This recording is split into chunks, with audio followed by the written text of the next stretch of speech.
We'll begin here in just a second.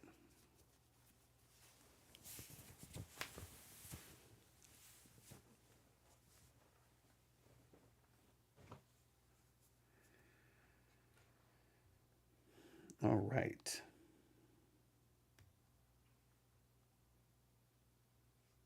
Oh, we got a lot of notifications on YouTube. Let me check all of them.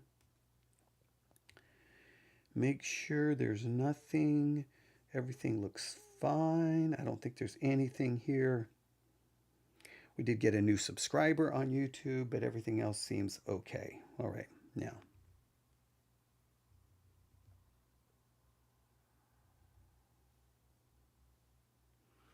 There we are. How do we sound?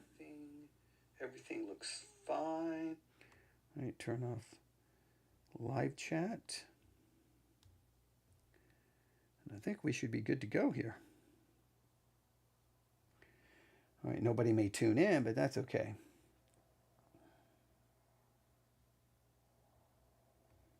If I can get something to work here, having some technical difficulties here, I apologize. Here we are. All right, nobody may tune in, but that's okay. All right, that seems to be working. Go to the dashboard.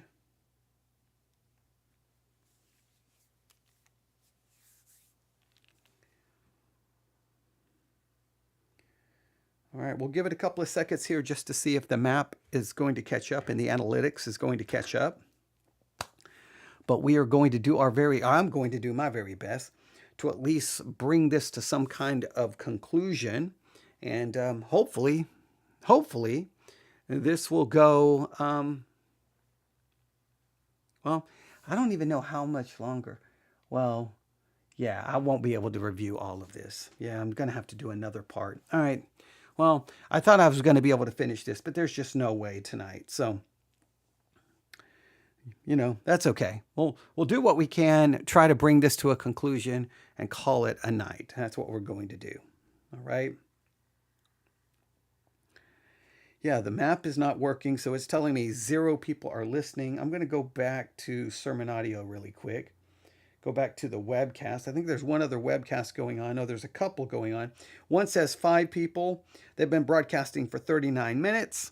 That tells me probably their numbers are way delayed.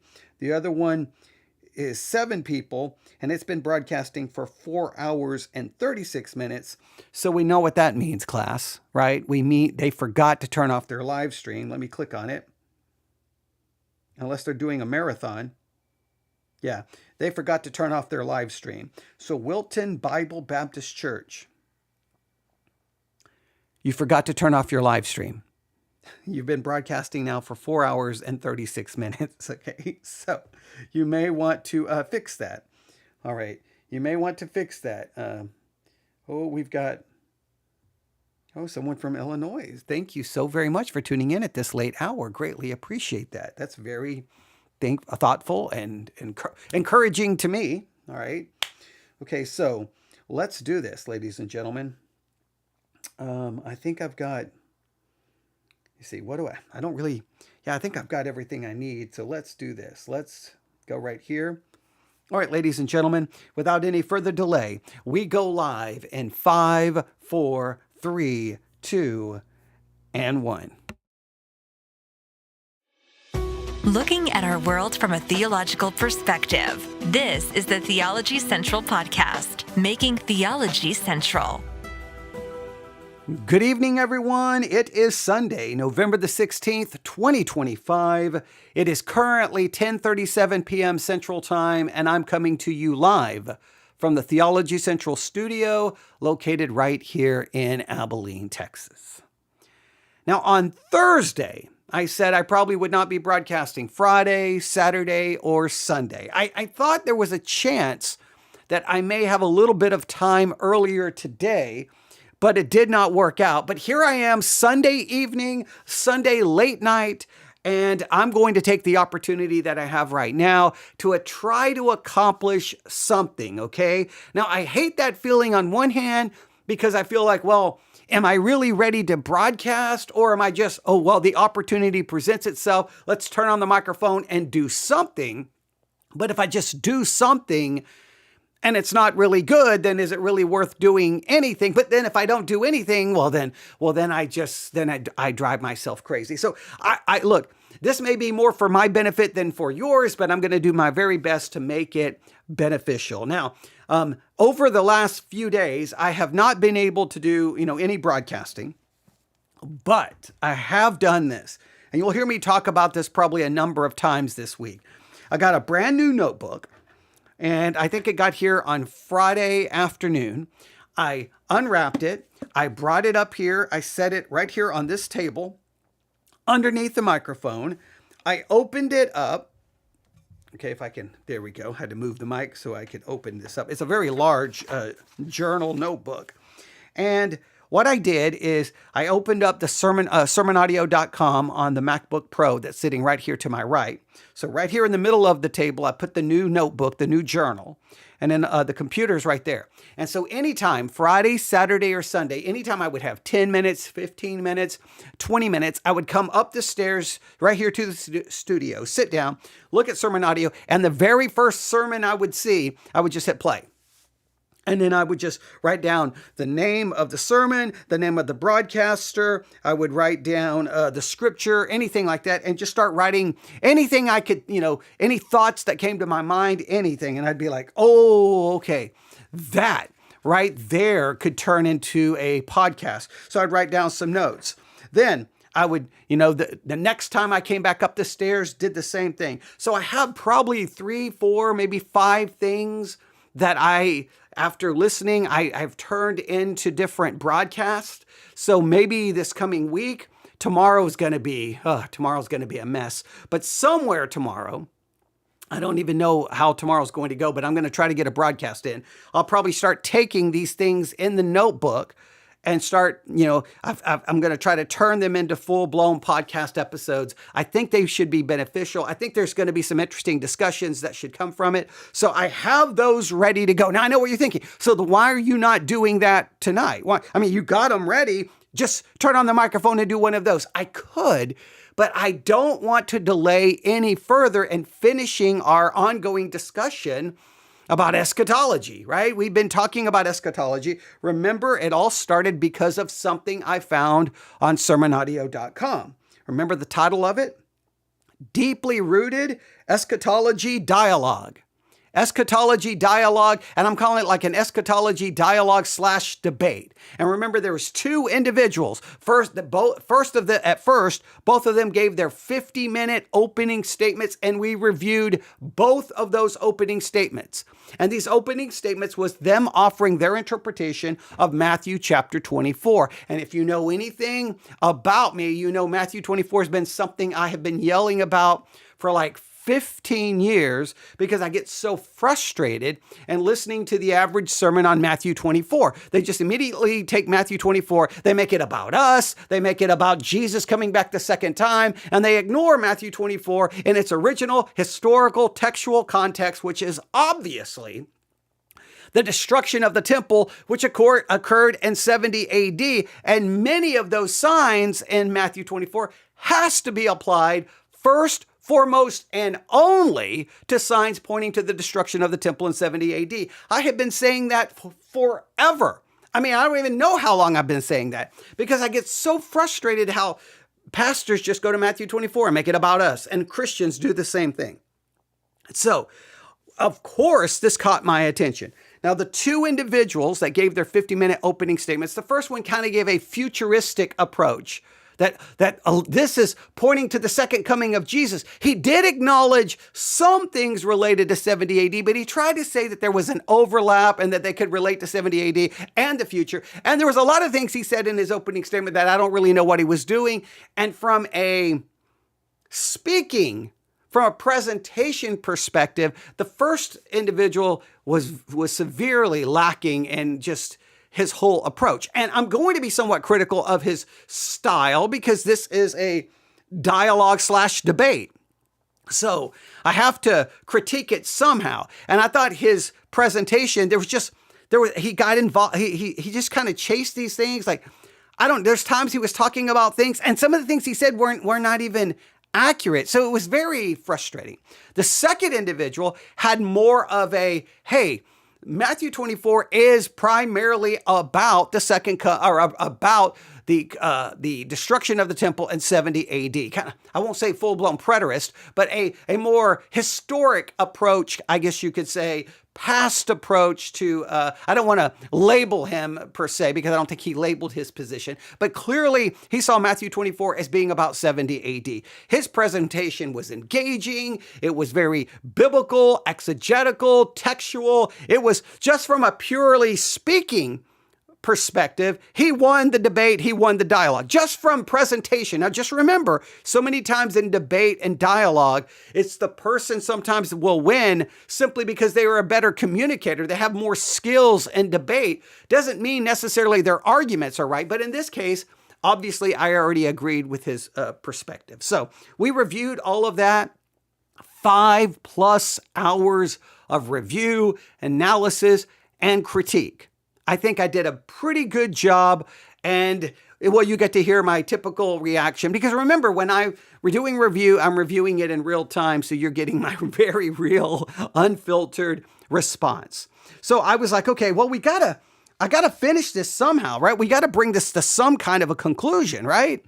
So I'm like, I think we did enough work. I reviewed the 50-minute opening statements. Isn't that enough? But then I realized, wait, they got the Q&A coming up.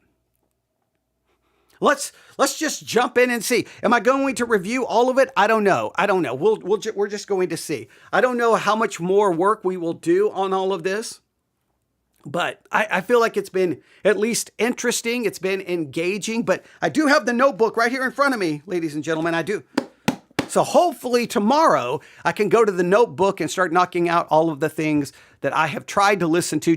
I've not completed one thing. I've listened to parts of things, and I'm like, oh, that's enough right there. That's enough to give me, 2 hours of content. So we'll dive into the notebook this coming week. But for tonight, at least for a little bit, there's no way. I thought, tonight I'll finish it up. If I try to finish this up, I won't be done till 1 o'clock in the morning. So I don't want to do that.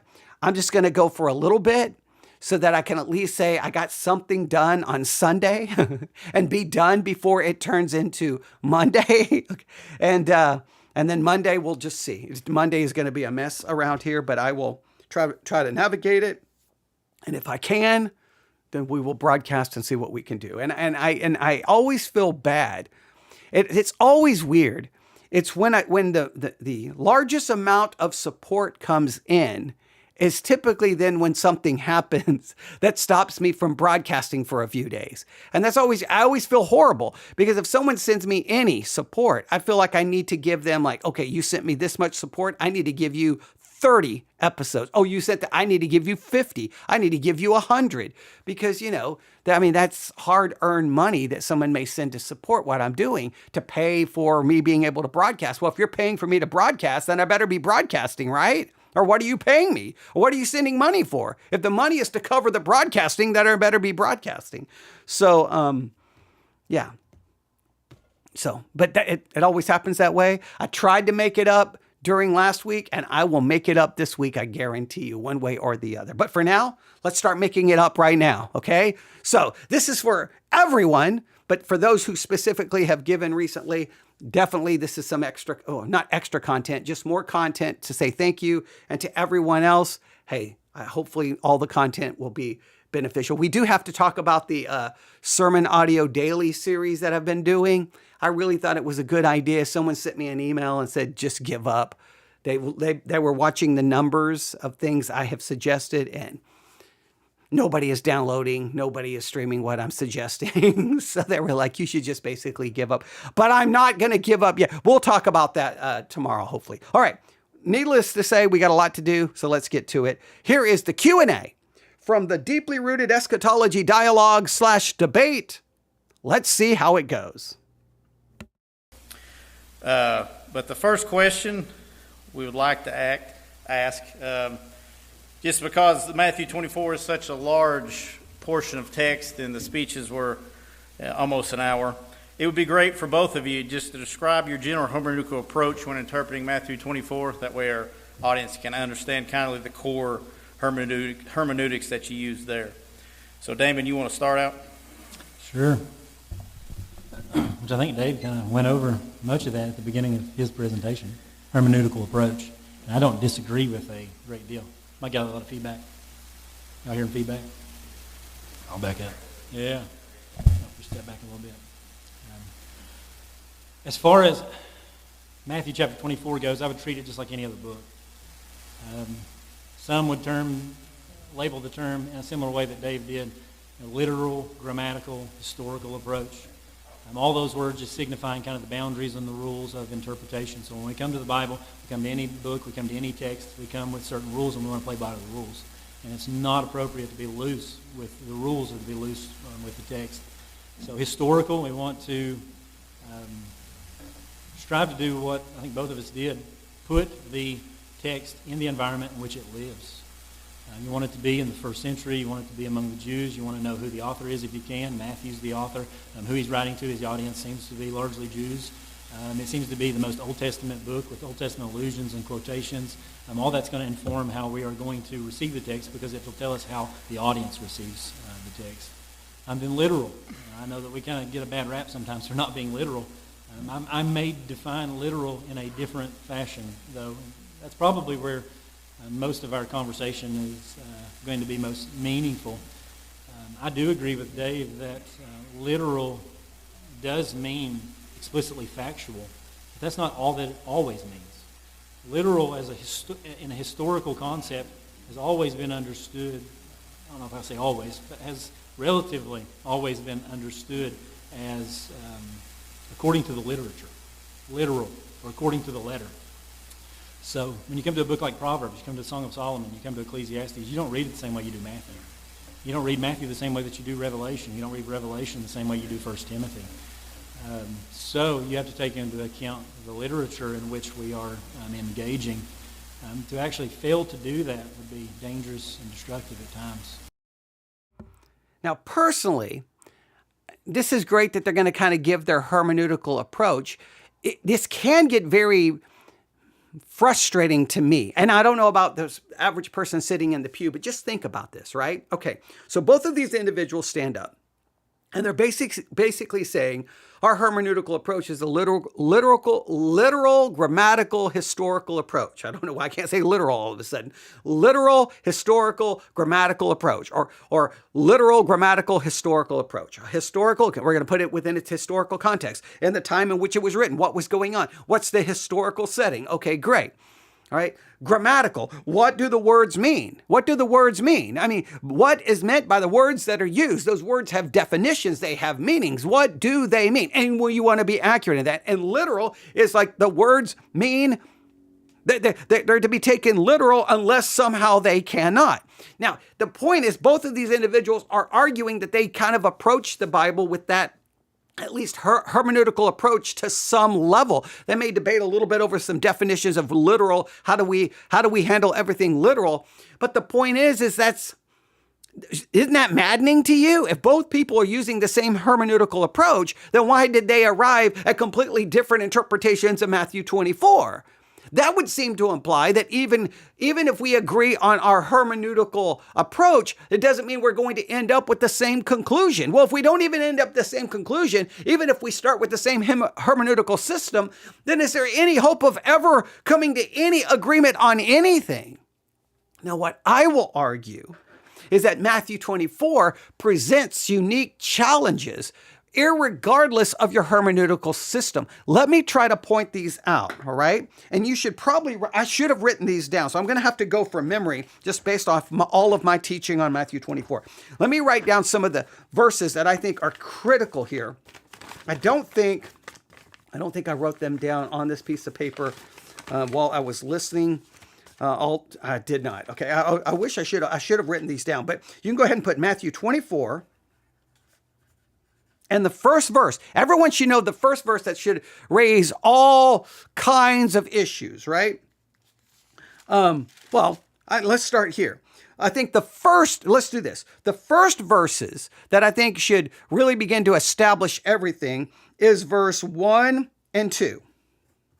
Verse 1 and 2, all right? Why? Okay, I'm just going to walk through this, all right? This This is extra credit. This is free, all right, free of charge. But here we go. You ready? Matthew 24, verse 1. And Jesus went out and departed from the temple, and his disciples came to him to show him the buildings of the temple. Now, immediately, anyone who approaches Matthew 24, verse 1, anyone, everyone, no matter of your hermeneutical system, everyone will agree they believe that's literal Jesus while he's literally on earth in his incarnation. Everyone will believe that Jesus went out and departed from the temple, that Jesus, literally on earth in his incarnation, he literally was inside the temple and he literally departed from the temple. So this places this within around 32, 33 AD, all right? 32, 33 AD, Jesus is on earth, literal temple is literal standing, and Jesus walks out of that literal temple. Everyone is very literal at this point. Everyone has to be, right? And his disciples, literal people, literal disciples, come to him and show him the buildings of the temple. These are physical buildings, literal buildings of the temple. Literal Jesus, literal earth, literal 32, 33 AD, literal disciples, literal temple, literally showing him that these buildings he was just in that he came out of. Jesus then looks to them after they show him the buildings, and they're like, you can tell they're very impressed and blown away by the majesty of these buildings. And Jesus says, see ye not all these things? Don't you see all these things? Well, obviously they see all these things because they just pointed them out. Verily I say unto you that there shall not be left here one stone upon another that shall not be thrown down. Hey, this temple is going to be destroyed. And we believe that when Jesus says this temple is going to be destroyed, he is referring to the temple they're looking at. I mean, there's no other way to interpret this, right? So therefore, we know when that temple is destroyed, 70 AD, Jesus tells them it's going to be destroyed. There's the prophecy. We know it's literally fulfilled and literal 70 AD. So at this point, it doesn't matter what you say your hermeneutical approach is. This really determines your hermeneutical approach. Can you imagine if you approach this in some allegorical, symbolic, typological way? It would be a mess. All right. Then when he sits on the Mount of Olives, his disciples come to him. Tell us, when shall these things be? Now we know the most simple reading is they want to know when the temple's going to be destroyed because that's what Jesus just spoke of. Now, some preachers will do some fancy little things because, if there's a list of 3 things, preachers are going to make an outline. But tell us when these things shall be, what shall be the sign of thy coming and of the end of the world. Now, right there is where people's hermeneutic will get interesting, right? Oh, no. See, Jesus is talking, the disciples want to know more than just They want to know more than just about the destruction of the temple. They want to know when he's coming again and when is going to be the end of the world. Now, in their mind, let me state it this way. The way preachers handled this is that they're asking 3 separate questions. So when is the temple going to be destroyed? What will be the sign of your coming? Now, do they understand Jesus is coming back? The disciples have seemed to demonstrate at this point they don't even know that he's going to die and be raised the 3rd day. They don't even understand his death, burial, and resurrection. And you're telling me they understand his second coming? When they say thy coming, do they understand second coming, or do they understand, when are you going to show up and present yourself as the Messiah and defeat our enemies kind of thing, all right? And the end of the world. Well, if the temple's going to be destroyed, in their minds, that has to be the end of the world. I think they're just trying to say, if you want to try to break these things down, I don't think it has anything within their minds. They're thinking of the second coming the way we are, because they've demonstrated no understanding even of his death, burial, and resurrection, much less his ascension and coming again. So they clearly have demonstrated no understanding of that. To me, what they are asking is, wait, when is all this going to happen? And in their minds, if the temple's going to be destroyed, so when are you going to come, in a sense, present yourself as the Messiah? I mean, they're looking for a conquering Messiah. We know that that's what they're thinking. Peter can't even comprehend Jesus dying. So right there, from our hermeneutical approach, we're already kind of locked in right there. We're already kind of locked in. And then he starts giving the signs. Well, almost everyone wants to interpret these signs in somewhat of a literal way. Take heed that no man deceive you, for many shall come in my name saying, I am Christ, and shall deceive many. Well, there's going to be actual people coming, claiming to be the Messiah. And don't be deceived. Everyone believes that's going to be literal people literally claiming to be Christ. And we know that's literally fulfilled before 70 AD. So we go on. Most of these signs are interpreted in a very literal, historical, grammatical way.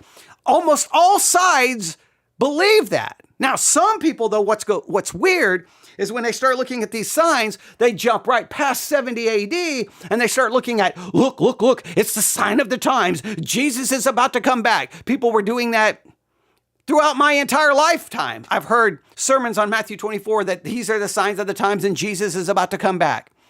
And every single time I'm like, or these are signs pointing to the destruction of the temple in 70 AD. You know, like the text is clearly telling you, but all right.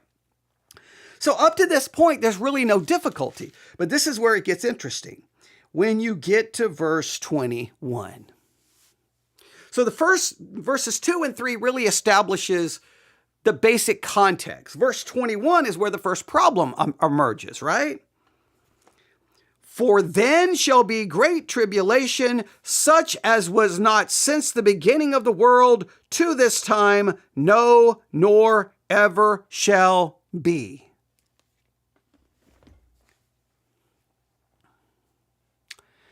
Now, how do we understand that? Now, this is where the historical, literal, grammatical, well, wait a minute. Are you saying it's literally going to be worse than it's ever been before and worse than it's ever going to be in the future? Now, how do we understand this? Well, here now we know we can't be that literal, can we? We can't be that literal because, wait, the temple is going to be destroyed? Jerusalem is going to be destroyed? That has happened before. So that doesn't seem to be the worst that's ever happened. I don't know, the worldwide flood when God wiped everyone off the face of the earth with a global flood. I think that was pretty bad. I think there were some pretty bad things that happened leading up to 70 AD. So already I'm a little bit like, I don't know. And then, nor ever shall be. Are you telling me what happened in 70 AD is the worst it's ever going to be? So now immediately you're going to have to start using some kind of now this is where everyone's hermeneutic starts. Like, how literal are you going to be? What are you going to do with that? Everyone's going to have to play some kind of game and kind of back up and kind of go, it kind of means, I don't know. And so everyone's going to do all sides are going to do some weird things with that. Now, the issue with Matthew 24 is not which hermeneutical approach you're going to use.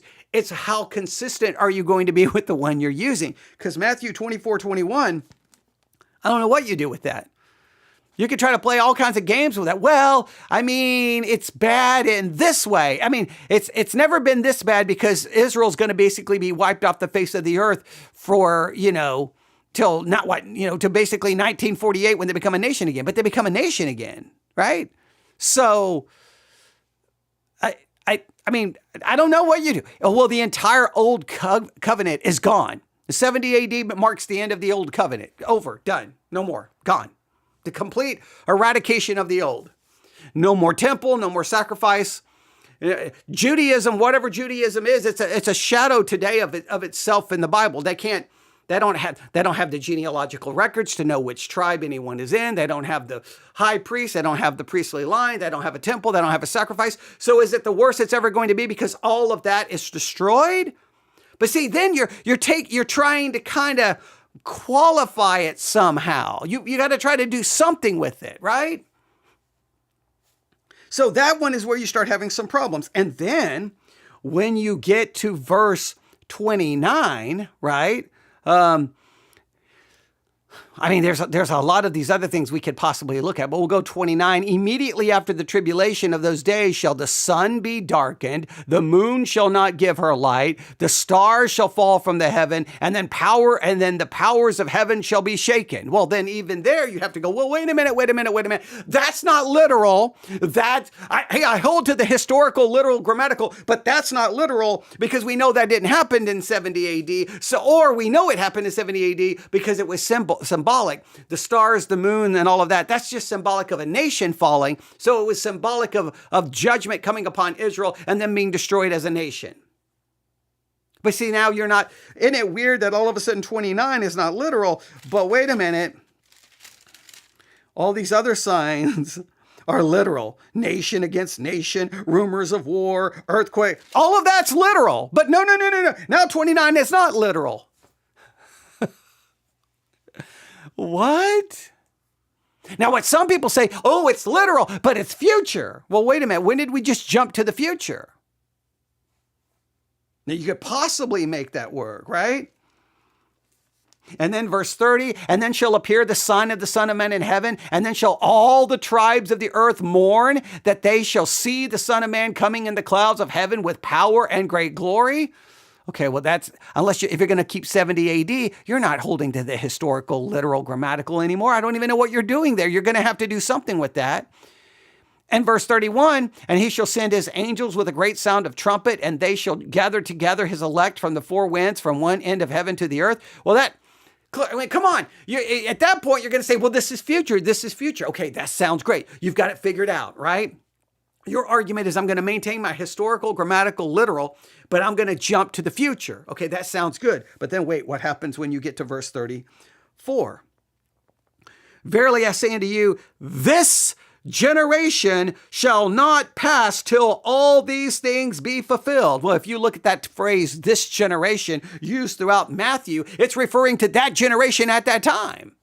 Now, all of a sudden, the historical literal will be like, well, no, this generation doesn't mean that generation. It means a generation that's going to be in the future, that generation. Well, then that means generation doesn't mean anything because, yeah, it has no it has no meaning to the people listening at the time. When they heard this generation, they would have thought it was them. So now we've got things that clearly we take literal in Matthew 24. We got things that we kind of want to qualify or try to find a way around. And we got some things that we either interpret completely allegorical, symbolic, or we make them literal, and then we jump to the future, and then we jump right back and go, well, that generation doesn't mean that generation. That's the issue with Matthew 24. There's no one system of hermeneutic that works because you're going to have to fluctuate between different ideas. That's the problem. So what I would wish these guys would do and just say, well, I'm just going to take the historical, literal, grammatical, try to demonstrate that in Matthew 24 proposes or puts forth problems that doesn't work with any one system of hermeneutics. For example, Matthew chapter 5, verse 30, I think says, Jesus in the Sermon on the Mount, in a prophetic discourse, not necessarily prophetic in the same sense as Matthew 24, but prophetic in the sense he's a prophet. Matthew 5:30, he says, if your right hand offends thee, cut it off. Right? If your right eye offends you, pluck it out. Everybody has two eyes here. Everybody has two hands. Nobody takes that explicitly factual or literal. I did hear of a man that I worked with, a woman that I worked with. Her husband is a police officer, and they got a call one morning to a railroad track where a guy actually laid his hand on a railroad track because he took that literally. The question would be, is that to be taken literally? Or is that hyperbole? Is that exaggeration? Is that what English majors would call rhetorical superlative, an exaggeration to get a point across? You know. Yet I would almost say, but then I would ask the question, what in the text gives you the ability to actually do that? Matthew 5, there seems to be nothing. But we use our reason, we use logic, and we use what we know about the Scriptures and literary devices to conclude, and I think appropriately, that is exaggerated language. Now, I completely agree that there's some passages where we're just like, okay, we're not going to take that literal. But the problem is in Matthew 24, we go from that's literal to not literal, back to literal. That's the struggle. And if you make it literal, well, then you think you've solved the problem until you get to this generation. There's just so much fluctuation with one chapter. I do agree that in many cases in the Bible, you're like, well, wait a minute, that's hyperbole. But what about if you go to the Sermon on the Mount? If we're going to say, and I know what we're going to say, well, it just makes sense that the cutting of the hand, plucking of the eye, clearly that's hyperbole, clearly. But couldn't someone else come along and take any of the other commands and go, clearly that's hyperbole? You say, well, no, you can't do that with that command. Why? Who gets to determine when it's hyperbole and who gets to determine when it's not hyperbole? You at least are opening the door that it's up to the interpreter now to make that decision, unless the text tells you, right? So these are issues that everyone dealing with hermeneutics has to acknowledge.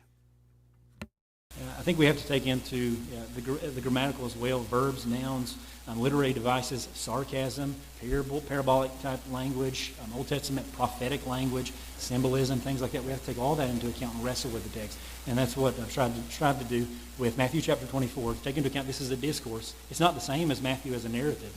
Jesus is actually teaching. Oftentimes he uses parables and things like that, and literary devices such as hyperbole in Matthew chapter 5 and verse 30. We have to take all that into account, as well as Old Testament, to discern how to appropriately do these things, and comparing Scripture to Scripture, right? Which is what I strive to do with Matthew chapter 24, verses 29 through 31, to demonstrate that was actually relatively normal language in the Old Testament to speak of nation rising against nation, you know. In Isaiah chapter 13, I would just say, what was the straightforward reading of the text? You know, they may have read it as end time continuing, but we know that history concludes, and most commentators, that was not what he's talking about. It was symbolic. I think we have to take that into account in Matthew 24. So literal, historical, grammatical, an analogy of faith with comparing Scripture with Scripture. That's how I approach Matthew 24. Thank you for that. And then no, historical, literal, grammatical. However, Matthew 24, 29 through 31, well, it's not really literal. It's symbolic because that's the way it's used in Isaiah. When they talk about the destruction of the nations, they do so in this cataclysmic way of the stars and the moons falling. Well, we know the stars and the moons haven't fallen multiple times, so clearly that's what Jesus is doing in Matthew 24. I do understand the logic there, and I do understand that it's reasonable, right? I do understand that. And I understand, and he did a great job in his 50-minute presentation pointing out the cross-references and I've done the same thing with people. Look at Ezekiel, look at Isaiah. Talks about the sun, moon, and stars. Well, that's talking about Egypt, or that's talking about Babylon. Or, well, wait, it didn't happen multiple times, so clearly this is symbolic.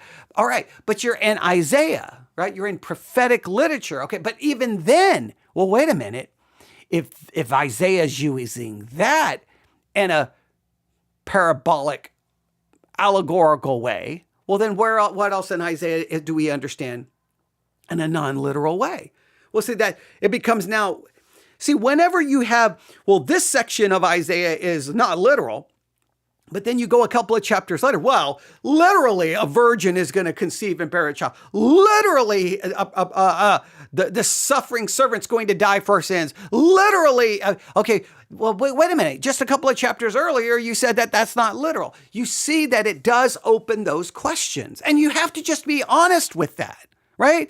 I'm not saying there isn't explanation, but we have to, and my thing is Matthew 24, it's all self-contained within one chapter.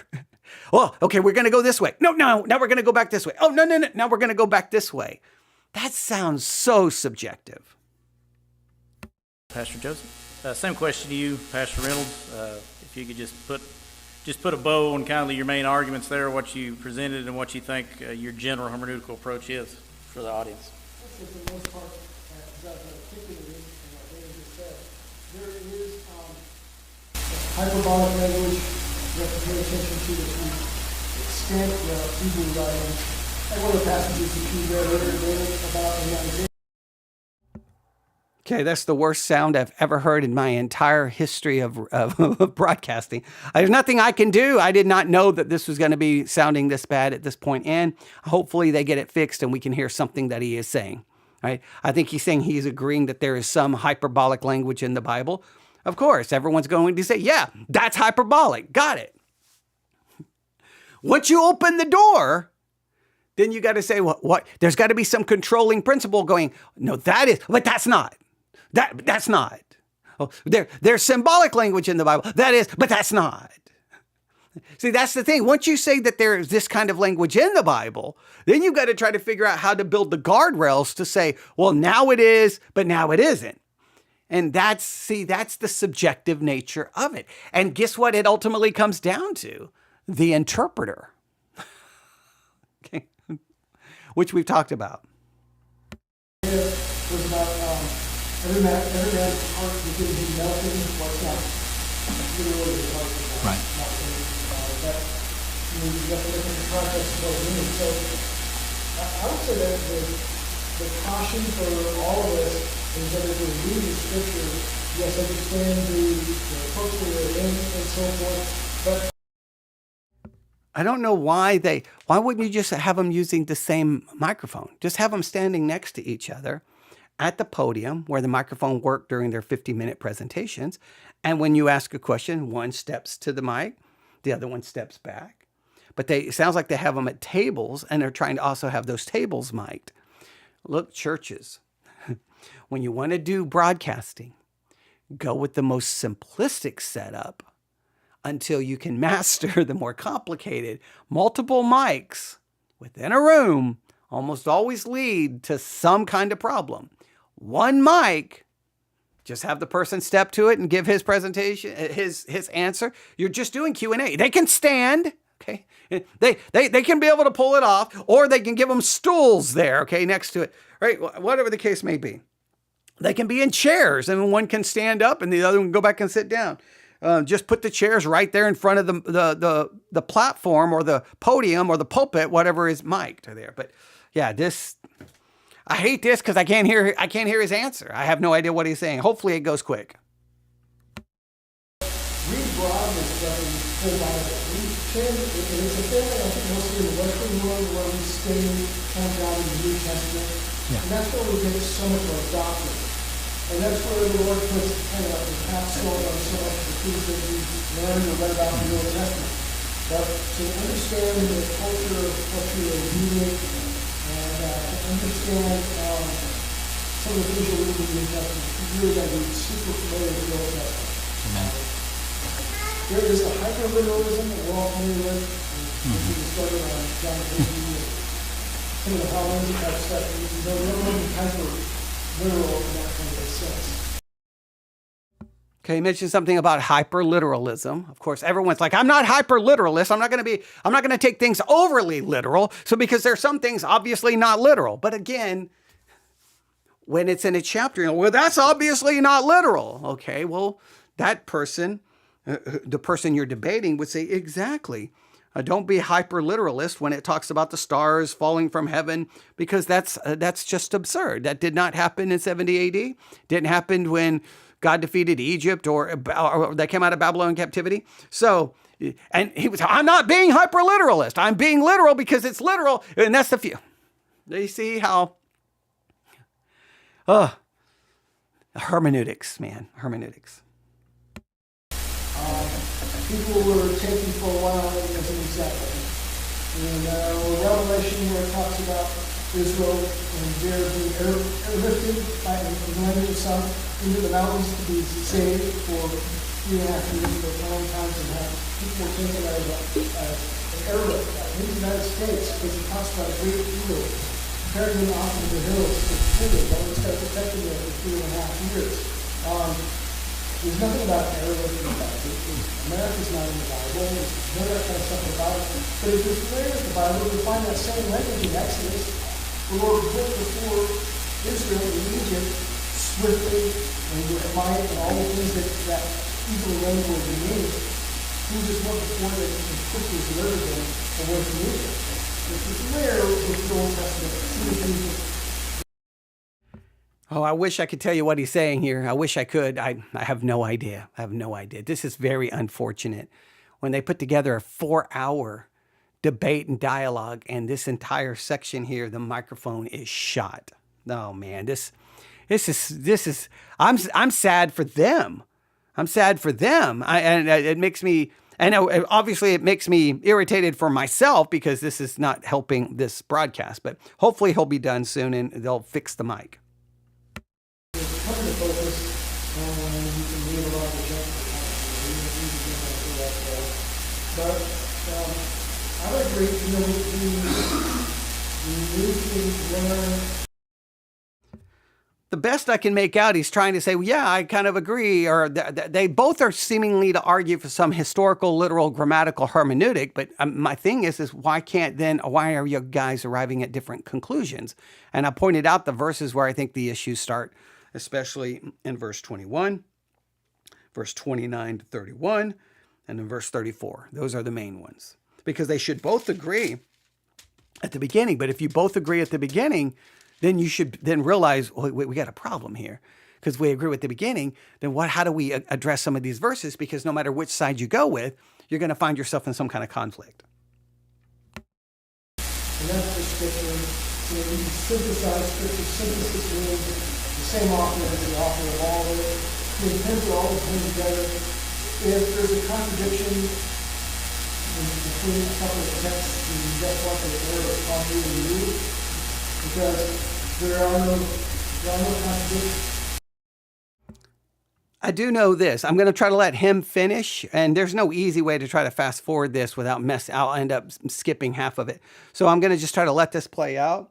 If the next question goes to the next guy and the mic works, we'll listen. If it goes back to him and it doesn't work, then we'll just stop and say, hey, we've wrapped this up. We did the best we could with this. And yeah, we don't bring it into some kind of dramatic conclusion, which is very unfortunate, because I wanted this to be really like, oh, this back and forth is going to be good. But if the back and forth doesn't exist because they can't get the mics fixed, then it's just going to end anticlimactic.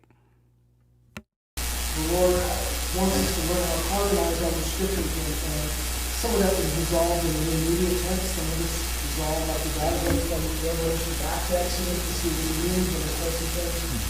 We just got to get familiar with the text and understand how to read it. So to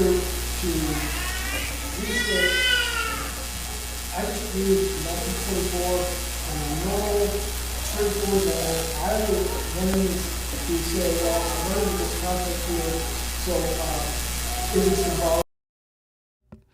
It's just a mess. You got the sound with this, I don't know what's going on with their microphone. You got the kid not crying yet, but making noise.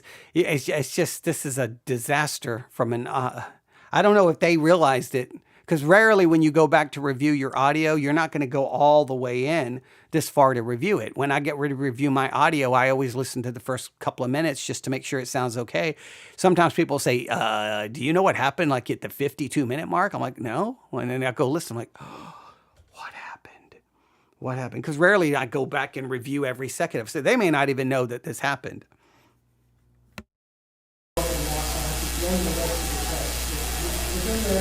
If there's no great precedent for learning from some other genre or something like that, then I won't.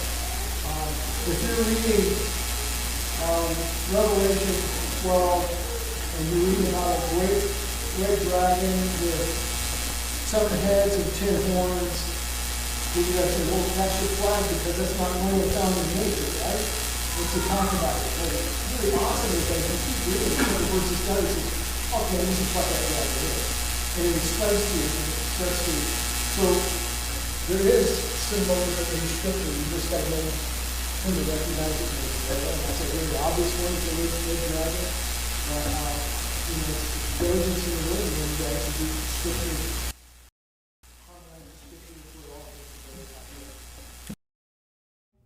Sounds like they're trying to fix it. He was trying to make some argument that some things in Revelation obviously are not then literal. What the minute you start there, see, that's where then what is, what isn't? Oh man, it becomes this slippery slope of subjectivism. But okay, let's see if they're about to fix it. Okay, thank you for that. So in light of that, can I ask a question? Yeah. Is it all right to press a little bit? Is it all right to with a friendly pressing just a little bit? Isaiah 13, with the straightforward reading of that text, would the readers of Isaiah have thought with that language that it was end time of continuing? I don't think necessarily the readers of Isaiah would understand it that way. I think there's a lot of language in the Old Testament that is confounding the people. Oh, I would have loved to hear this answer. I would have loved to hear this answer. I may have to see if the transcript, I doubt the transcript even got this correctly. It's going to be an audible, even if I gave the transcript to AI, I doubt, well, AI was used to build the transcript, so I doubt AI would be able to take, the transcript is just going to be inaudible. There's just no way. I mean, maybe AI can clean it up. I need to review the transcript or give it to AI to review the transcript and say, hey, the Q&A, is all of it there? Okay. I could do it now, but I'm just going to see just for a second if they clean this up at all. I think basically we're out of luck.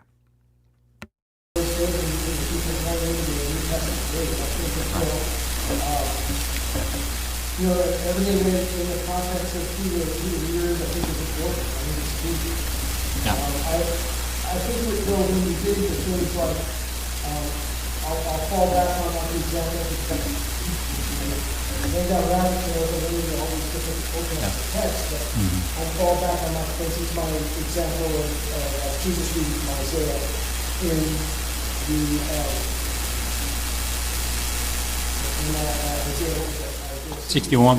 Isaiah 61. It's clear they understood that to mean, well, straightforward reading Isaiah 61. And they didn't parse it out or divide it up or anything like that, but Jesus did it for them. In Luke chapter 4. So, he left out. Case by case, I agree. I was trying to, I think in Isaiah chapter 13, you see a similar type of context. It's the nation of Israel, but you also see the similar type of prophetic discourse. There are some things that are, we would say, literally factual, such as Babylon, but then he also uses hyperbolic, I think, cosmic language. I would actually think that those two are similar. And to your point in Isaiah 61, he leaves off that second portion, which is a gap, according to your conclusions. But I actually think it's probably 70 AD. Because he says in verse number 2, "And the day of the vengeance of our God to comfort all who mourn." So I don't think there is a gap there. All right, we'll have to stop there, ladies and gentlemen. I'm sorry. This turned into an anticlimactic disaster. But it's not my... There's no way I could have... I mean, if I would have reviewed all of this before I reviewed it here, then it would have been like, I'm not doing... I like to review it in real time with you because it's more organic and it doesn't sound like I'm rehearsing and it's a performance. So I really hate that. This back and forth would have been of great value. This would have been of... This is when things would have really gotten interesting, right? Because for me... It wouldn't be about which side I think is winning. It would be like, how would I answer each question to each side, right? How would I handle it? And I wouldn't answer the questions anyway the way they are. I would take a completely different approach because I'd be like, well, yeah, you want to talk about hermeneutical issues? Let me just show you. Hey, to all the listeners, no hermeneutical system really works perfectly in Matthew 24, okay? Because you're going to have to fluctuate. Well, this and well, now back to this.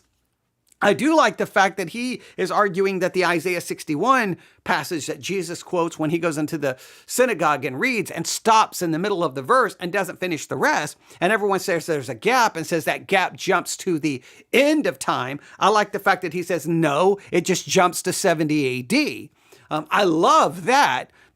I don't know if it works. I would have to do some work on that, but that's a great... Look, I think anything that you can have apply and fit 70 AD is what you should do. Matthew 24, I would love to say every single bit of it is 70 AD. Makes it simple, easy, clean, done, move on, right? I just struggle with some of the language there going, I don't know how I can make that work to 70 AD. To some level, I can see how I can make it work, right? To me, this generation basically forces me to say, you know what? It's all 70 AD. But then there's some of it like, I just don't know if I can read that to be the worst tribulation that's ever come upon the earth or ever will.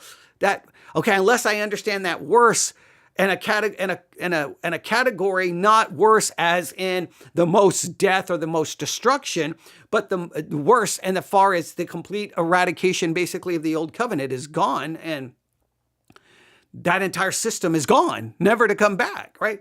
So, yeah, I don't know what you do there, but man, I wish we could hear the rest. I really hate that, but it's not my fault. It ruined my review, so I'm mad at you guys. I know. I understand, man. Things happen. Oh man, technology. I love it, but man, when it goes wrong, it goes way wrong, and it went way wrong here. This is like man. Whenever you're listening to a debate and you get this back and forth, this is where things get very interesting, and I think more beneficial because you really hear people's interpretive principles coming to light. They may give you, oh, this is the hermeneutical system I use. This is where you find out if they're going to be consistent to it, right? But all right, I'll stop there. Thanks for listening. It's 11:28, so went longer than it went about an hour. It went 51 minutes. So we didn't even go a full hour. But I'll stop right there. Thanks for listening, and hopefully tomorrow, I don't know, man, tomorrow's going to be a disaster. Who knows? I may be broadcasting at about 6 in the morning, 7 in the morning, because I've got to be awake at like 4 in the morning. I don't know, 4:30 in the morning. Oh, tomorrow is going to be a disaster. But if I can, I'll turn on the microphone and do something in between all the things I have to do. So hopefully by Tuesday, we get back together. We get back together. We get back together. Finally, you and I, we get back together.